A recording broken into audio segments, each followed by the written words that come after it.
വിജയ നമസ്കാരം. നമസ്കാരം.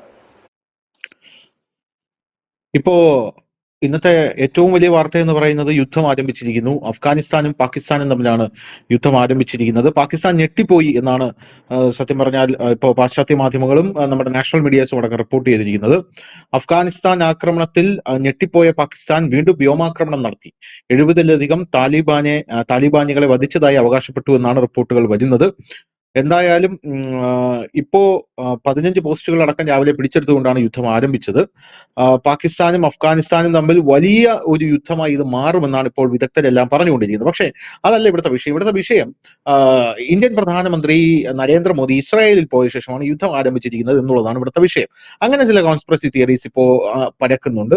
പ്രധാനമന്ത്രി നരേന്ദ്രമോദിക്ക് ഇസ്രായേലിൽ പോകേണ്ട യാതൊരു കാര്യവും ഇപ്പോൾ ഇല്ലായിരുന്നുവെന്നും, അതേസമയം പ്രധാനമന്ത്രി ഇസ്രായേലിൽ പോയത് Sheikh Mohammed bin Zayed Al Nahyan ഇന്ത്യയിലേക്ക് 3 മണിക്കൂർ സന്ദർശനത്തിന് വന്നതുപോലെയാണ് പ്രധാനമന്ത്രി പെട്ടെന്ന് ഇസ്രായേലിലേക്ക് പോയത്. നമുക്കൊന്നും ചിന്തിക്കാൻ പോലും പറ്റാത്ത രീതിയിലുള്ള ഡീലുകളാണ് അവിടെ നടന്നിരിക്കുന്നത് എന്നാണ് പറയുന്നത്. അതിനകത്ത് ഇറാനും അമേരിക്കയും തമ്മിലുള്ള യുദ്ധം മുൻനിർത്തിയുള്ള ഡീലുകൾ ഉണ്ടായിരിക്കാം, അല്ലെങ്കിൽ പാകിസ്ഥാനും അഫ്ഗാനിസ്ഥാനും തമ്മിൽ യുദ്ധം മുൻനിർത്തിയുള്ള ഡീലുകൾ ഉണ്ടായിരിക്കും. എന്തായാലും 140 കോടി ജനങ്ങളുടെ സുരക്ഷയെ കരുതിയാണ് പോയിരിക്കുന്നത് എന്നുള്ള രീതിയിലാണ് ഇപ്പോൾ വാർത്തകൾ പുറത്തു വന്നിരിക്കുന്നത്. അപ്പോഴാണ് ഇന്ന് രാവിലെ ഈ അഫ്ഗാനിസ്ഥാൻ പാകിസ്ഥാൻ യുദ്ധം പുറപ്പെടുന്നത്. ഇതിൽ എന്തെങ്കിലും സത്യം ഉണ്ടായിരിക്കുമോ? നേരത്തെ തന്നെ നമ്മൾ പറഞ്ഞതാണ് ഈ യുദ്ധം ഉണ്ടാകും, കാരണം പാകിസ്ഥാൻ ഒരു കാരണവുമില്ലാതെ അഫ്ഗാനിസ്ഥാനിൽ വ്യോമാക്രമണം നടത്തിയിട്ടുണ്ടായിരുന്നു. അതേ പാകിസ്ഥാൻ തന്നെ ഇന്ത്യയും അറ്റാക്ക് ചെയ്യുമെന്ന് പറഞ്ഞിട്ടുണ്ടായിരുന്നു. പാകിസ്ഥാൻ അഫ്ഗാനിസ്ഥാനെ അറ്റാക്ക് ചെയ്ത് ഇപ്പൊ തിരിച്ച് യുദ്ധം തുടങ്ങി. ഇനി പാകിസ്ഥാൻ ഇന്ത്യ അറ്റാക്ക് ചെയ്യുമോ എന്നുള്ളതാണ് ചോദ്യം.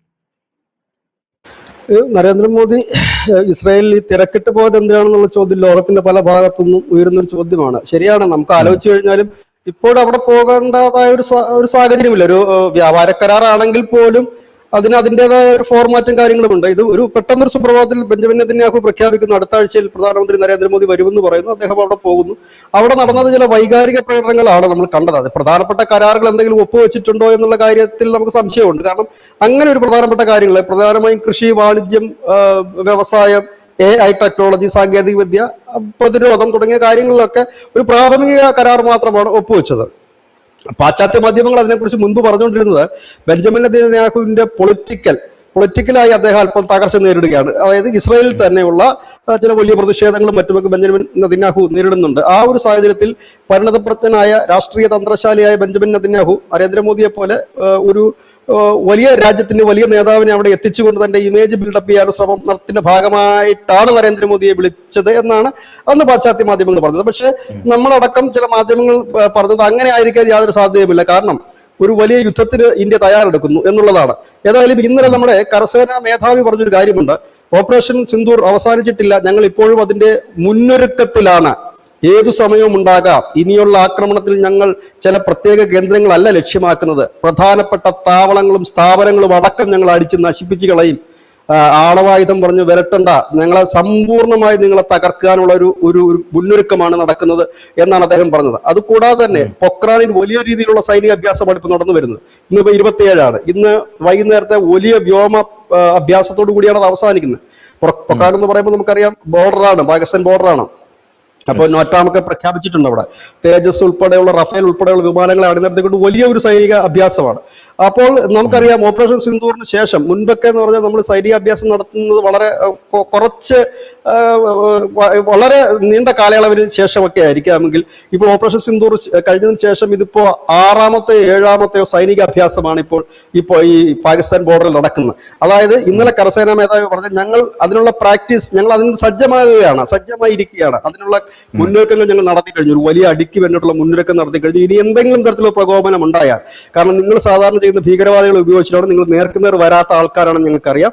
അങ്ങനെ വന്നാൽ വലിയ തിരിച്ചടി, അതായത് ഇന്ത്യ ഒരു വലിയ അടിക്ക് ഒരുങ്ങുന്നു എന്നുള്ളത് തന്നെയാണ് ഇതിന് വ്യക്തമാകുന്നത്. കാരണം ഇത്രയും അടുപ്പിച്ചത് 2 മാസം അല്ലെങ്കിൽ 3 മാസം കൂടുമ്പോൾ എന്തായാലും ഉറപ്പായിട്ട് സൈനിക അഭ്യാസം നമ്മുടെ രാജ്യത്തുണ്ട്. അത് വടക്കിഴക്കൻ സംസ്ഥാനങ്ങളിലുണ്ട്. തീസ്ത പ്രഹാരം ഉൾപ്പെടെ വടക്കിഴക്കൻ സംസ്ഥാനം 2 or 3 നടന്നു കഴിഞ്ഞു. മഹാരാഷ്ട്ര നടന്നു കഴിഞ്ഞു, ഗുജറാത്ത് ബോർഡറിൽ നടന്നു കഴിഞ്ഞു, ഇപ്പൊ രാജസ്ഥാൻ ബോർഡറിലേക്ക് എത്തുന്നു, പഞ്ചാബ് ബോർഡറിൽ നടന്നു കഴിഞ്ഞു. അങ്ങനെ നിരന്തരം പോകുന്നു. നമ്മുടെ റൺവേകളൊക്കെ ഇടയ്ക്കിടയ്ക്ക് ഈ യുദ്ധവിമാനങ്ങൾ ഇറക്കിക്കൊണ്ടുള്ള അഭ്യാസങ്ങൾ നടക്കുന്നു. ഇങ്ങനെ ഒരു ഫുൾ ഫ്ലഡ്ജ് വാറിലേക്ക് നമ്മൾ എത്തുന്ന ഒരു സാഹചര്യമാണ്. ഇതിനിടയിലാണ് അപ്രതീക്ഷിതമായി പ്രധാനമന്ത്രി നരേന്ദ്രമോദി ഇസ്രായേലിൽ എത്തുന്നത്. വളരെ വൈകാരികമായിട്ടുള്ള ഒരു സ്വീകരണമാണ് അദ്ദേഹത്തിന് അവിടെ ലഭിക്കുന്നതുമൊക്കെ. അവിടുന്ന് അദ്ദേഹം വളരെ പെട്ടെന്ന് മടങ്ങുന്നു. ആ ഒരു യാത്രയിൽ അദ്ദേഹത്തെ അനുഗമിച്ചിരുന്ന S ജയശങ്കറും അജിത് ഡോവലും മറ്റുമായിരുന്നു. അവർ 3 സംഘം തിരിച്ചെത്തുന്നു. തിരിച്ചെത്തിയതിന്റെ തൊട്ടു പിന്നാലെ തന്നെ നമ്മൾ കേൾക്കുന്ന ഒരു വാർത്ത, അഫ്ഗാനിസ്ഥാൻ പാകിസ്ഥാന്റെ 19 സൈനിക പോസ്റ്റുകൾ പിടിച്ചെടുത്തു. സൈനിക പോസ്റ്റുകൾ പിടിച്ചെടുക്കുക എന്ന് പറഞ്ഞാൽ ഒരു രാജ്യത്തെ സംബന്ധിച്ച് ഏറ്റവും അപമാനകരമായ സംഭവമാണ്. നമുക്കറിയാം, ഒരു രാജ്യത്തിന്റെ സൈനിക പോസ്റ്റ് പിടിച്ചെടുക്കുക എന്ന് പറഞ്ഞാൽ ആ രാജ്യം പരാജയത്തിലേക്ക് നീങ്ങുന്നു എന്ന് തന്നെയാണ്. കാരണം സൈനിക പോസ്റ്റ് പിടിച്ചെടുക്കാൻ വ്യോമ ആക്രമണത്തിലൂടെ കഴിയില്ല, പകരം കരയാക്രമണത്തിലൂടെ മാത്രമാണ് കഴിയുന്നത്. അപ്പോഴാണ് നമ്മളുടെ ഈ ഇന്ത്യ പാകിസ്ഥാൻ വാറൊക്കെ നടക്കുമ്പോൾ നമ്മൾ പാകിസ്ഥാന്റെ ഇത്ര സൈനിക പോസ്റ്റുകൾ പിടിച്ചെടുത്തു, തകർത്തു എന്ന് പറയുന്നത് വലിയ വാർത്തയാണ്. അതായത് അപ്പുറത്തെ സൈഡിൽ കയറണം ഇത് ചെയ്യണമെങ്കിൽ, അപ്പുറത്തെ സൈഡിൽ കയറി അത്രയും സൈനികരെ കൊന്നിട്ടാണ് ആ പോസ്റ്റ് പിടിച്ചെടുക്കുക എന്നുള്ളത്. അതൊരു വലിയ ഒരു ടാസ്ക്. അപ്പൊ അവിടെയാണ് ഈ 19 സൈനിക പോസ്റ്റുകൾ പിടിച്ചെടുക്കുക, 55 പാക് പട്ടാളക്കാരെ വധിക്കുകയും അഫ്ഗാനിസ്ഥാൻ ചെയ്തു എന്ന് പറയുക മാത്രമല്ല, പാകിസ്ഥാനെ ചൊടിപ്പിച്ചത് മറ്റൊരു കാര്യമാണ്. ഇത് ചെയ്തതിന് ശേഷം ഇതിന്റെ വീഡിയോകൾ അവർ വ്യാപകമായി തന്നെ പ്രചരിപ്പിച്ചു. ഇത് പാകിസ്ഥാൻ ഇന്റർനാഷണൽ തലത്തിൽ വലിയ നാണക്കേട് സംഭവിച്ച ഒരു കാര്യമാണ്. ഇതിന് തൊട്ടു പിന്നാലെ കാബൂളിലും കാണ്ഡഹാറിലും വലിയ വ്യോമാക്രമണം നടന്നു. അഫ്ഗാനിസ്ഥാൻ പറയുന്ന ആളപായം ഉണ്ടായിട്ടില്ല എന്ന് പറഞ്ഞെങ്കിലും ഏറ്റവും ഒടുവിൽ വരുന്ന വാർത്ത 133 പേർ കൊല്ലപ്പെടുകയും 200-ലധികം പേർക്ക് പരിക്കേൽക്കുകയും ചെയ്തിട്ടുണ്ട്. നമുക്കറിയാം, കാബൂൾ എന്ന് പറയുന്നത് അഫ്ഗാനിസ്ഥാന്റെ തലസ്ഥാനമാണ്. അവിടെയൊക്കെ ഒരു വ്യോമാക്രമണം നടന്നാൽ സ്വാഭാവികമായിട്ട് സിവിലിയൻസ് ഒരുപാട് പേർ കൊല്ലപ്പെടും. പക്ഷെ പാകിസ്ഥാൻ പറഞ്ഞ ഞങ്ങൾ 133 താലിബാൻകാരെ കൊന്നു, ഭീകരരെ കൊന്നു എന്നാണ് പറയുന്നത്. പക്ഷെ അവിടെ നിൽക്കില്ല ഈ സംഖ്യ, കാരണം 200-ലധികം പേര് ആശുപത്രിയിലാണ് എന്ന് കൂടെ പറയുന്നുണ്ട്.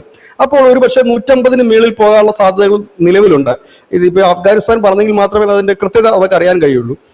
ഇവിടെ ശ്രദ്ധേയമായ ഒരു കാര്യം, ഇതിൽ തൊട്ടു പിന്നാലെ തന്നെ യുദ്ധപ്രഖ്യാപനമാണ് പാകിസ്ഥാൻ നടത്തിയിരിക്കുന്നത്. ഞങ്ങൾ തുറന്ന് യുദ്ധത്തിലേക്ക് പോവുകയാണ് എന്ന് പറഞ്ഞുകൊണ്ട് ഒരു വലിയ യുദ്ധപ്രഖ്യാപനം നടത്തി. അതിനിടയിൽ ഇപ്പൊ ലേറ്റസ്റ്റ് ആയിട്ട് ഖാജ ആസിഫ് ഒരു വലിയ ആരോപണമായി രംഗത്തെത്തിയിട്ടുണ്ട്. അദ്ദേഹം പറയുന്നത് അഫ്ഗാനിസ്ഥാൻ ഇന്ത്യയുടെ ഒരു കോളനിയാണ്, ഇന്ത്യയാണ് ഈ ആക്രമണത്തിന് പിന്നിൽ, അഫ്ഗാനിസ്ഥാനെ കൊണ്ട് പാകിസ്ഥാനെ ആക്രമിപ്പിക്കുകയായിരുന്നു എന്ന് ഖാജ ആസിഫ് പറയുന്നു. അതിൽ എന്തെങ്കിലും പുതുമയുണ്ടോ എന്ന് വെച്ചാൽ ഒരു പുതുമയുമില്ല. സാധാരണഗതിയിൽ ഈ അഫ്ഗാനിസ്ഥാൻ പാകിസ്ഥാൻ സംഘർഷം ഉണ്ടാകുമ്പോൾ ഇന്ത്യക്ക് നേരെ തിരിയുക പാകിസ്ഥാൻ, അത് അവരുടെ ഒരു മെത്തേഡാണ്. കാരണം രണ്ടും ഇസ്ലാമിക രാജ്യമാണ്. ഈ അഫ്ഗാനിസ്ഥാനിലെ ഈ പാഠശാലകളിലും മതകേന്ദ്രങ്ങളൊക്കെ ആക്രമിച്ച് അതിന്റെ പ്രത്യാഘാതം പാകിസ്ഥാനിലുണ്ടാകും, വലിയ പ്രതിഷേധം പാകിസ്ഥാനിലെ ജനങ്ങളുടെ തന്നെ ഉണ്ടാകും. അതിനെയൊക്കെ മറയിടാൻ വേണ്ടിയിട്ടാകാം. എന്നിട്ട് അദ്ദേഹം പറഞ്ഞൊരു കാര്യം, 2020 നാറ്റോ സഖ്യം അഫ്ഗാനിസ്ഥാൻ വിട്ടപ്പോൾ ഞങ്ങൾ കരുതി എല്ലാം ശരിയായെന്ന്. പക്ഷെ പിന്നീട് കണ്ടത് അഫ്ഗാനിസ്ഥാൻ ഇന്ത്യയുടെ ഒരു കോളനിയായി മാറുന്ന കാഴ്ചയാണ് കണ്ടത് എന്ന് പറഞ്ഞ് ഇന്ത്യക്കെതിരെയാണ് തിരിയുന്നത്. ഇത് ആത്യന്തികമായ ഒരു ഇന്ത്യ പാക് വാറിലേക്ക് തന്നെയായിരിക്കും കാര്യങ്ങൾ നീങ്ങുന്നത്. അതായത് അഫ്ഗാനിസ്ഥാൻ പാകിസ്ഥാൻ ഒരു അടിയിൽ തീരില്ല. ഇത് അങ്ങനെ തീരുന്ന അടിയുമല്ല ഇത്.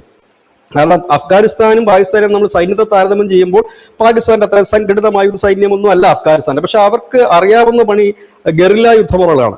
അതായത് ഒരു അതിർത്തിയിൽ ഇപ്പം നമ്മളും പാകിസ്ഥാനെ ഏറ്റുമുട്ടുന്നുണ്ടെങ്കിൽ ഒരു ഏറ്റുമുട്ടലല്ല.